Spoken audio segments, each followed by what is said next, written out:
Welcome to Let's Talk Better Forestry, a space for conversations about forests, the people who work with them, and the policies that shape them.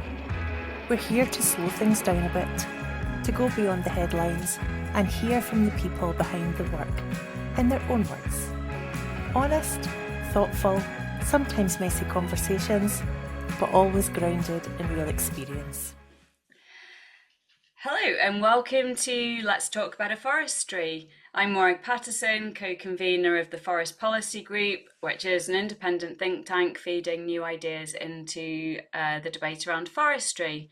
Today we're delighted to be talking to Claire Wightman. Claire is a forester currently working for TreeStory. She's passionate about continuous cover forestry, amongst other things. So let's get into it and find out a bit more about Claire, TreeStory, and anything else that crops up.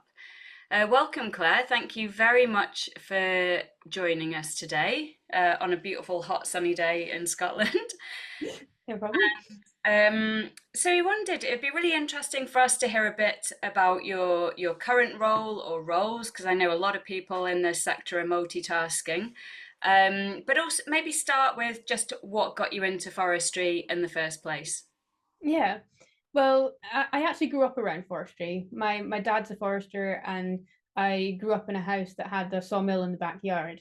But I honestly had never ever considered forestry as a career until I came back from university. And then I was needing to find a job, find a car, considering what I was going to actually do with my life. But Dad wasn't going to let me sit around the house and do nothing while I was sorting myself out. So I ended up going out and volunteering, helping him out. And I think that was really the first time that I really understood what his job was. I'd been around it my whole life, but I'd never really fully understood what it was that he was doing. And I can quite clearly remember it. We were sitting on a wall, having just been tidying up a beech tree in a field, and we were just sitting on a wall having our lunch. And I just had one of those ping moments in my head where I said, "Oh yes, I could actually do this." So that was kind of my motivation, and I kind of went back to college, retrained essentially, and went from there. Fantastic. Yeah, so really in the blood from when you were younger. Yeah, but I think it's funny how you don't really think about those things, even though it's always there, but I never considered it as a realistic prospect, as a place to work for so many years. Yeah, yeah. Well, it's good thing that you did come back to it in the end. And so tell us a bit more about your current role or roles. Yeah, so I work as a forester with TreeStory, and TreeStory is essentially a small forestry consultancy that works across Scotland, focusing on sort of regenerative forestry. And my focus is really around delivering forest management, but I also now do bits of training of our new staff, and I help building our sort of internal systems to help the business sort of function. And I'm also sort of increasingly getting involved in the natural capital side of the building, so of the business. So looking at the Woodland Carbon Code, Peatland Carbon Code, and other sort of natural capital opportunities that arise on the projects. Fantastic. Yeah, that will be keeping you busy. So do you want to tell us a little bit more about sort of TreeStory as a whole and their ethos, what they set out to do, and how that's going?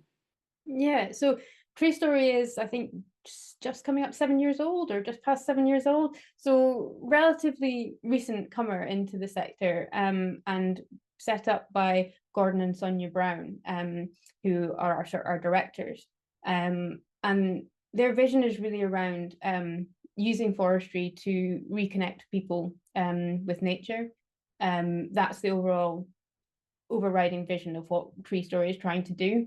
And we kind of believe that in doing good forestry, we're creating opportunities for people to be involved with forestry. And that's kind of the background of what we're trying to do. So TreeStory is very much a company with purpose. We're in the process right now of being assessed as a B Corp. So we're trying to be a business with purpose. So not trying to deliver triple bottom line, trying to deliver for the environment, for people, and for the economy, so that we can have all of these things represented.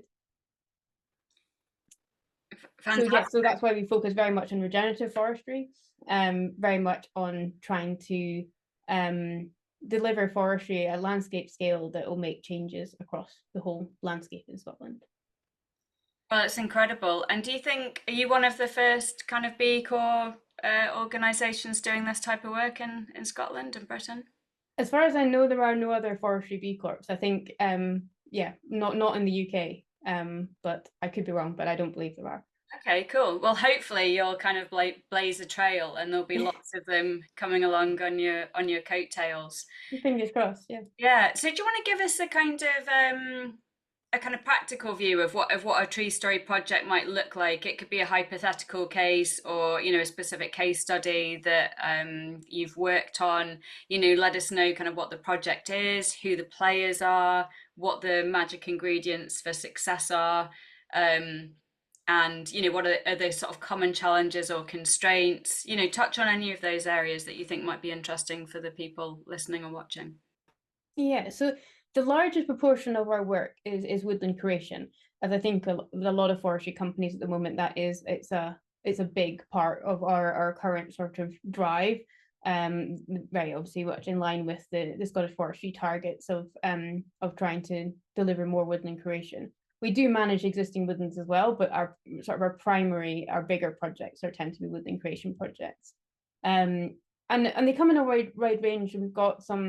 We try to do both sort of commercial projects and full native projects, and increasingly working with clients who are interested in doing rewelding projects and focusing on doing sort of increased amounts of natural regeneration projects. So we kind of cover the whole spectrum, but I would say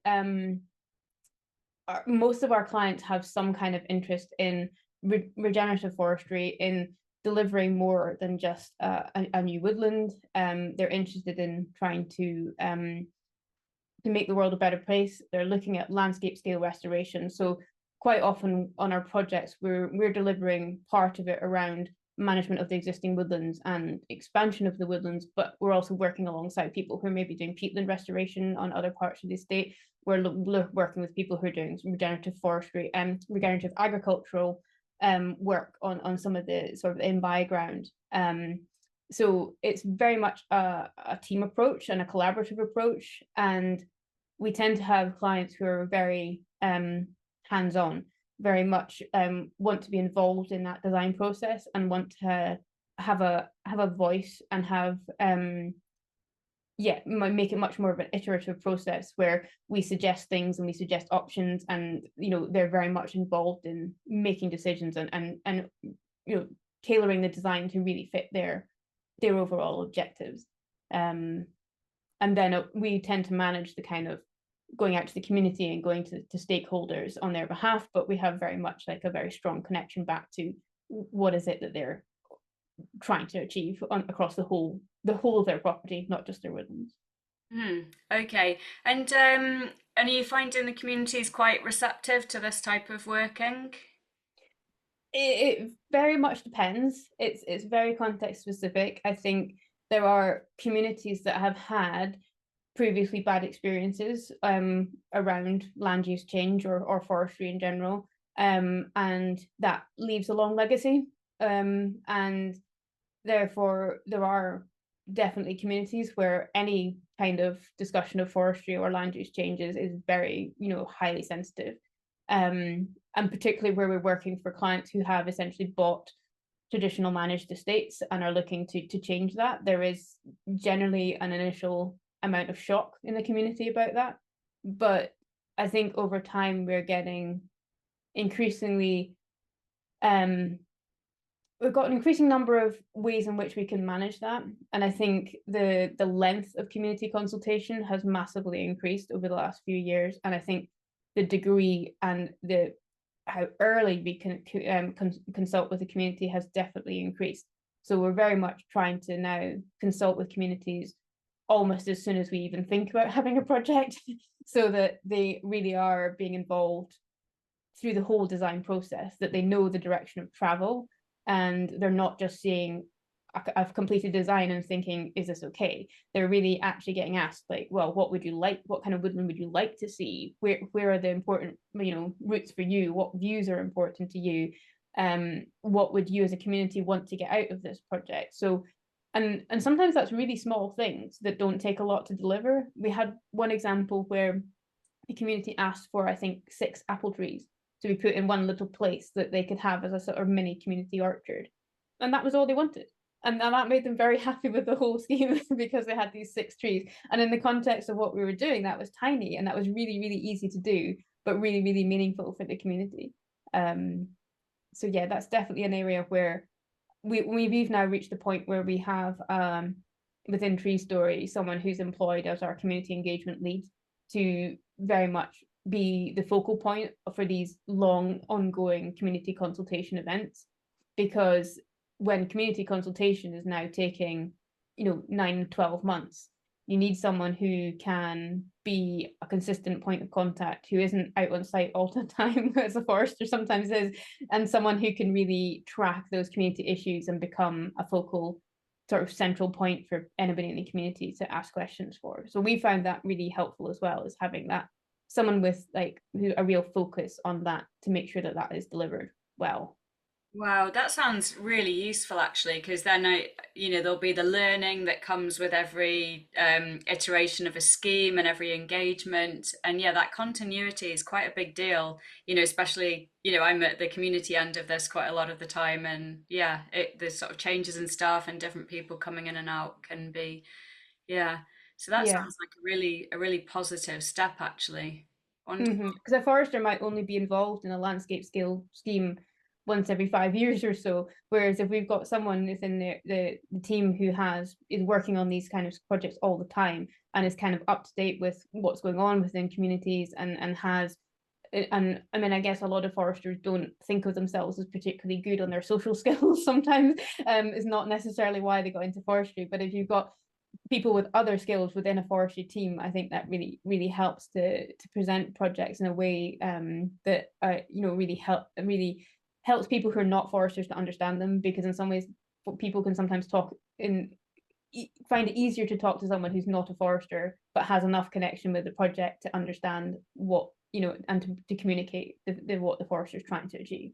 Yeah, yeah, for sure. Because language is a big deal. The forest maps and the acronyms and the abbreviations can be really tough for communities to plow through, actually. So, yeah, having that bridge between the two would be useful.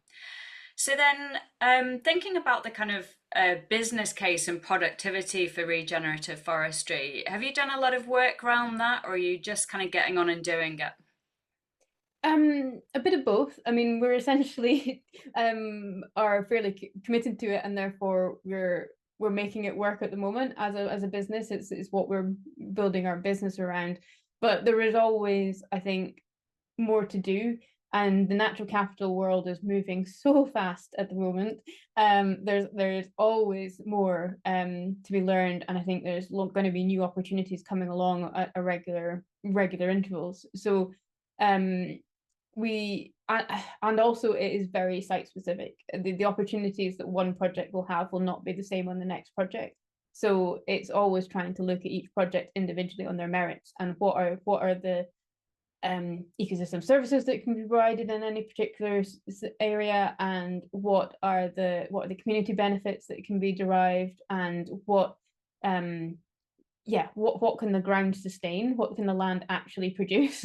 And yeah, there's an awful lot that goes into just the practicalities of making regenerative forestry work. Mm, yeah. Yeah, I was going to ask, how far along do you think we are with assessing these non-financial values that come alongside doing, ecosystem services, good engagement, benefits for communities, the whole picture as opposed to the timber value and the grant value?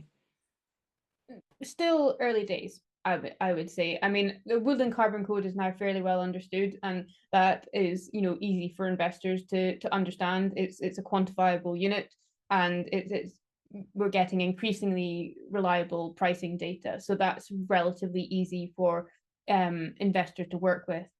Other things like biodiversity credits and ecosystem services are still, I think, much more in the theoretical development stage. There's lots of evidence of people buying into those kind of projects, but they're buying into very specific projects for specific reasons, which are not very replicable in other places. That, you know, they've got a reason to invest in a particular thing and they think it's the right thing to do and they choose to do it, but it's not guaranteed that anyone else would ever pay that for that particular service or in a different place.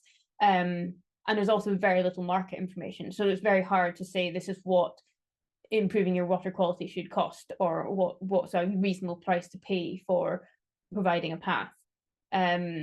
So yeah, I think there's a long way to go, and there's still, I think, quite a lot of theoretical questions about whether we ever really want to get to the point where we can get to that specificity of exactly how to value a woodland, including what it means to me when I walk through it, or you know, what a view means and what the value of that is. And I don't know that we'll ever really reach that point, and in some ways I'm not sure I want to reach that point. Yeah, I was just thinking exactly that as you were talking. You know, maybe we're going about it all the wrong way if we think we need to assign a financial value to something that is not a financial value. So maybe as we all evolve and go forward, we'll find different ways of talking about that and valuing it in a different sense, I guess. Yeah, totally. And I think in some ways that's where we're sort of landing at the moment, in that we're valuing the timber, the land, we're valuing the carbon maybe, and there's, you know, in some cases there's specific ecosystem services that we can kind of put some kind of value on it, but there's always, in addition to that, the value of just like the community around it, the engagement, the landscape value of it, which we don't put any, theoretically we'd never put a pounds and pence value on it, but in every single, you know, forestry brochure, sale brochure you'll ever see, there's what does this look like in the landscape, and you know, there obviously is a direct correlation between how nice a place looks and what people will pay for it in the same way as it is for houses, you know. So I think we already do to some extent value those invaluable things, but we just don't label it quite in the same way. Yeah, that's a good way of putting it. Yeah. So I wanted to ask as well, you touched on regenerative forestry earlier, and I'm just I think on the TreeStory website, it talks about regenerative as opposed to sustainable. And I just wondered if you wanted to dig into that a little bit more. Yeah. So the easiest way to think about, the way I think about regenerative forestry is, if sustainable forestry is maintaining the ecosystems as it is, regenerative forestry is putting back ecosystems better than they were before you started. And I think we come from it from the point of view of Scotland is one of the most nature depleted countries in the world. So we're not starting from a baseline where we have a perfect ecosystem and a functioning ecosystem. So maintaining it as it is not actually solving the underlying issues. And therefore we aim for regenerative forestry because we think that there is room and the opportunity for us to leave our woodlands in a better state than they are now. And if we have that opportunity, we feel like we have the obligation to try and do that. Yeah, so in practical terms, for somebody listening or watching who might not know what regenerative forestry actually means in terms of inputs or lack of inputs, ground prep, do you want to just talk us through a few of the practicalities? Yeah. So it's largely it's a principle of try to maintain forest cover where you have forest cover. So it's very much aligned with continuous cover forestry, as should be the primary source of the way that you manage any existing woodland, because essentially you're trying to maintain that forest canopy, which is just so important for everything else that depends on woodland, both in terms of flora and fauna and, you know, all your ecosystem services as well. So it's basically maintain your woodland as quickly as possible. Don't use chemicals. Minimize your use of plastic as much as you possibly can. And basically, it's primarily about designing woodlands that are going to be able to maintain that functionality within the landscape, even when you're taking timber out of it. So it's building in riparian zones, it's building in, commercial mixtures that, are therefore always going to have an element of going to be easily transferable into continuous cover forestry. They're going to produce good timber, but they're also going to provide all the ecosystem services and native biodiversity benefits that you can get. So it's just trying to future-proof our woodlands as much as possible and give them a real chance to be productive and biodiverse woodland in the future. Mm. Yeah, absolutely. So what does that mean for soil? Either at establishment phase or at restock phase, how would that work in a regenerative or continuous cover forestry scenario? Yeah, so in general, we try and do as little ground prep as possible and try to be very specific about if we're doing ground prep, what is the reason? Because quite often ground prep's just automatic. Like we assume we're doing planting, so we need to do ground prep, but haven't really thought through why are we doing ground prep. So because sometimes it's about trying to create a weed-free position, and that's a legitimate reason, but quite often if the weed growth is not strong, what are you doing? And I think through my career, I've just discovered that I think we know less and less about soil. And therefore I feel less and less comfortable interacting and interrupting what's going on in our soils without being 100% sure about what that's actually achieving. So I think over my career, I've just done less and less ground preparation and become more and more interested in doing things like direct planting where it's possible, or doing just planning woodland creation sites that are planned around inter-row mowing, so that you don't have to do any ground preparation and you don't have to do any chemical weed control. And also when we're doing manual screefing wherever possible, and then our sort of mechanical option is generally invert mounding, which means at least you're doing a relatively shallow mound and then putting the mound back into the same hole, so you're not massively changing the landscape. The contours are exactly the same, and you're creating a slightly bit improved planting position, but you're not creating a big hole. You've not massively changed the soil structure. Yeah, brilliant. Yeah, and so so in terms of the more commercial economics, commercial viability, timber production, jobs, long-term employment, how do those aspects fit into the sort of continuous cover and regenerative forestry? So I believe that like a good continuous cover forest will continue to provide employment in the long term, and is therefore, to my mind, an advantage over a clear fell system where you have a peak of work when you do the clear fell, and then when you restock, and then you've got 30 to 50 years when nothing happens. Where under a continuous cover system, you're having active management in that woodland every between 6, 10, 12 years. There'll be operations happening. There'll be management potentially done on the natural regeneration. So there'll be more opportunities for work in that way. The way I compare it is continuous cover systems are peaks and troughs. There's peaks of activity, peaks of income, and then there's great big troughs when nothing happens. Whereas continuous cover forestry, it's little and often, so it's maybe smaller amounts of work, but they're much more regular, much more frequent, and that allows you to build up a kind of a regular contractor base who know the woodlands well and who know the kind of work that is required and can come in and do this work on a regular basis, and they know it's coming every 2 years, every year, every 6 years, whatever it is. So they can start to have a kind of a regular schedule, and they can kind of know what kind of future work they have in the pipeline as well. And it sounds very sensible. Have you got any sort of sense of the kind of like bigger picture adaptation that would be needed by the sector as a whole and the users of timber if this was to become more widespread in Scotland, to move from this sort of all or nothing peak and trough system to this little and often system? Yeah. I think in some ways it's a very simple mindset. I mean, a large part of what we do differently at TreeStory is we've just flipped the order in terms of our harvesting. So instead of assuming that clear fell is the first option, continuous cover forestry is our first option, and clear fell is our last option when there's no other option for whatever reason. It might be forest bog, or it might be, you know, a complete species change, whatever it is.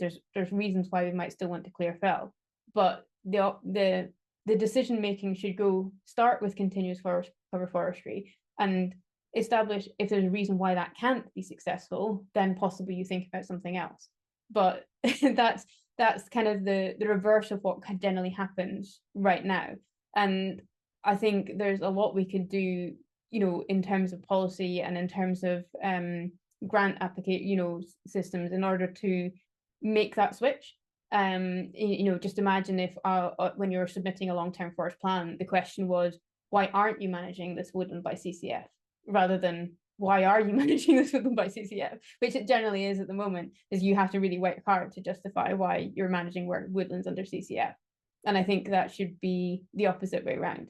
And I think it's one of those things people talk about, whether the mills could process things, but most mills have a lifespan of 20 years, their actual lines. And so the amount of change that would happen within 20 years is not that great. And therefore mills will have lots of time to adapt to and change what they mill and what they take in, as things change within the forestry sector. So I think it's largely just it's a mindset shift that we need. Yeah, and presumably, you know, with all of the kind of potential resilience impacts we might have over the next, well, that are already happening, you know, wind throw being a particular one, wildfires, pests and diseases coming, that's something that's kind of going to be inevitable anyway, whether people choose to do it or not, I guess. Do you think, is there anything else around policy, incentives, levers you think would help people make this switch? Yeah, I think there's a few things. Particularly, I would take away the restructure regeneration grant that we currently have, because I think it essentially only really works if you've got large scale clear fells, because it's really hard to apply on small sites. And so it essentially becomes a subsidy for large scale clear fell, and therefore I don't think that's producing anything very useful.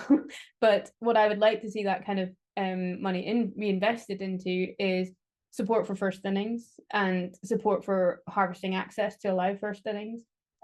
Because sort of defining factor of continuous cover forestry is you have to be able to manage the woodland regularly. So you need to be able to get that first thinning done. You need to have the harvesting infrastructure in place to allow you to do that thinning. So I think support to get over those initial hurdles and get that first thinning done, which it tends to be the least economic of all of them, that would be really helpful in just providing that initial impetus to get that first thinning done. Because once you've got that first thinning done, you've then created an opportunity to create, you know, future value, and you're much more likely to have future thinnings if you've got the infrastructure there in place and you've proven that you can thin it. It just allows that to thinking to change, and it allows people to start, you know, thinking of thinning as a more regular thing that they can do.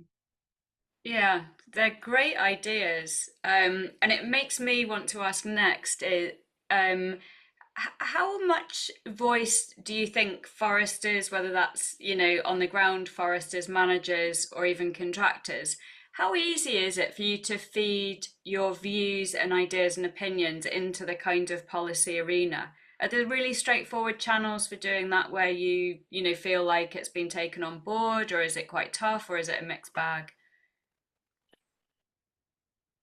It is a mixed bag, I think. I mean, there are places where foresters and policymakers can kind of come together. I'm thinking particularly the, you know, the Institute of Chartered Foresters events and Royal Scottish Forestry sort of events.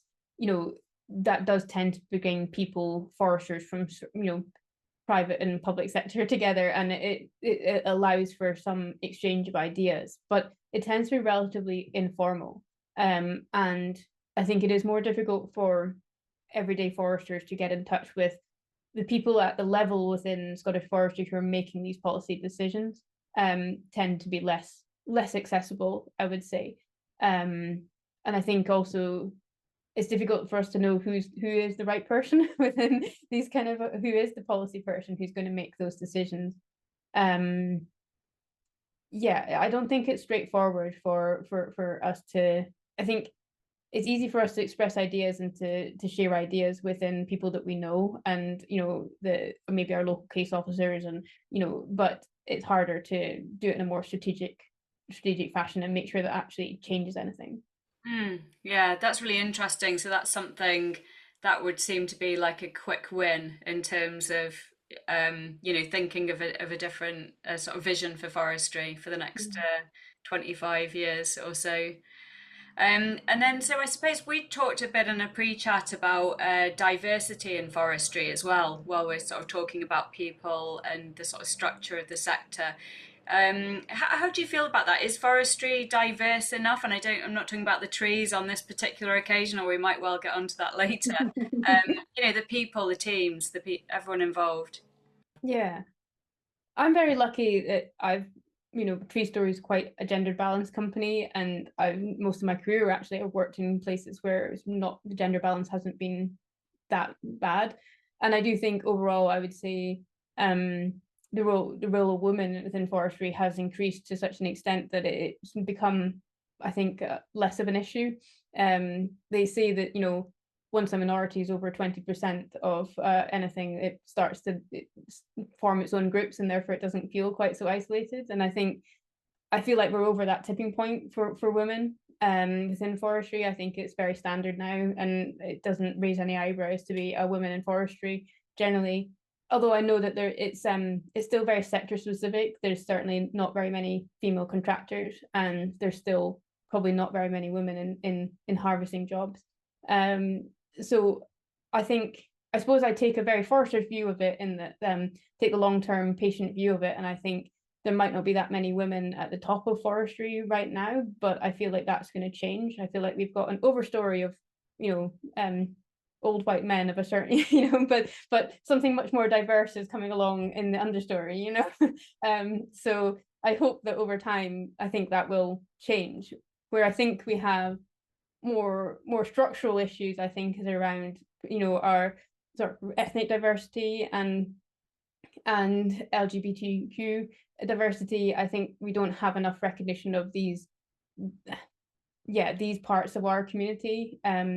So I do think we do have some work to do there, some to do some enrichment planting, as we would say, maybe. But yeah, I think we do miss certain parts of our community, and I think there's a reluctance to talk about that. Generally, when we talk about diversity, we talk about women, and then we think if we've got some women in the forestry, then we're all fine. But I definitely don't think that's enough, and I think it also plays into the problem we always have, and we often talk about not being able to communicate very well with the wider public. And I think part of that is because the wider public doesn't look like us. They don't all look like us, and I think it's hard for them to relate to us when we look like a very specific subset of the community, and we don't necessarily relate to them.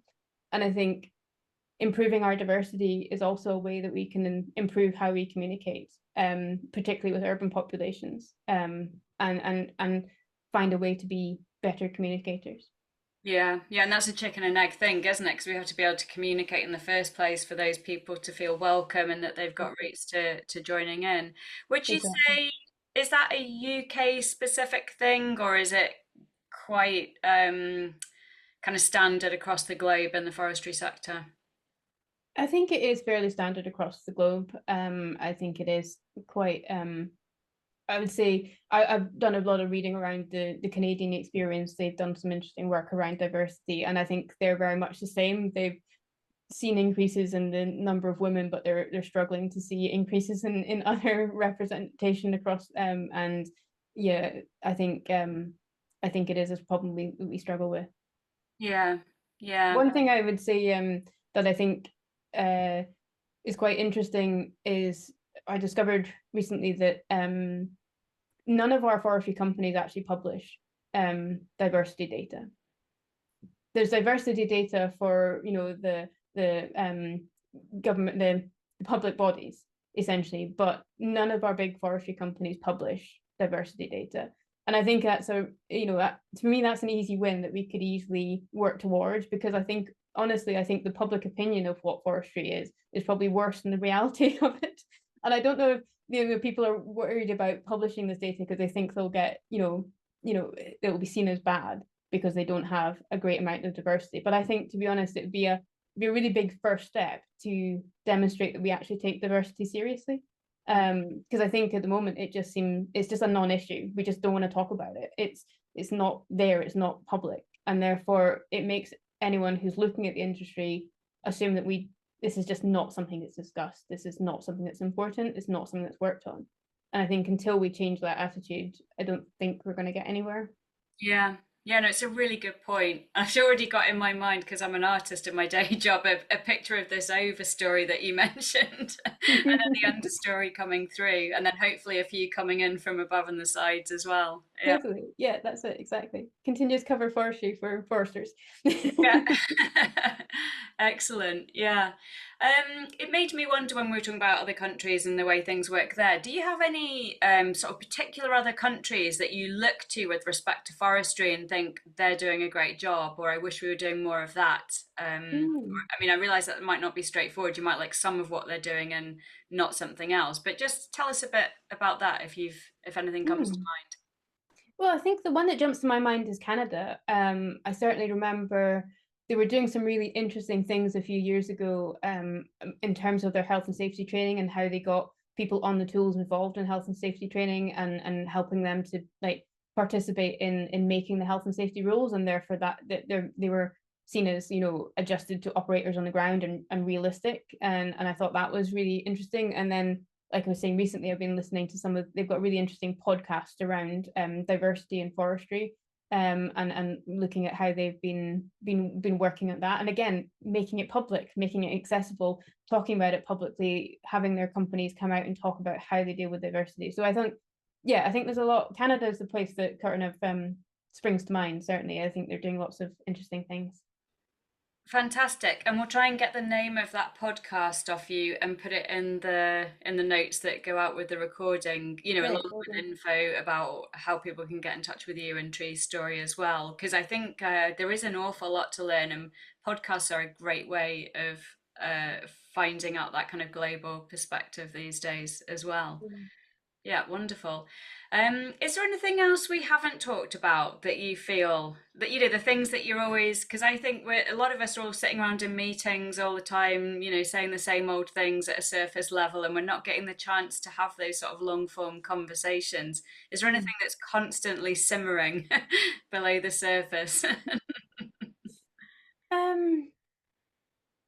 I think I've managed to get most of them off my chest. Excellent. Okay, well, that's great. Fantastic. I mean, a huge thank you for joining us for this first ever Let's Talk Better Forestry conversation. Really appreciate it, and I'm sure everyone's going to find it absolutely fascinating. We'll put all the information and links in with the notes. And a huge thank you to everybody who's listening or watching this online, and we'll see you again for the next episode very soon. Don't forget you can subscribe as well. In that way you'll get a notification when a new episode comes up. Thank you very much, and bye for now.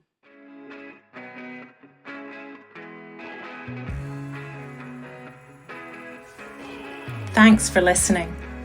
If something sparked a thought, a memory, or a bit of healthy friction, that's what we're here for. If you'd like to be part of a future conversation, please drop us a line. You can sign up to the Forest Policy Group or support the work we do with a donation.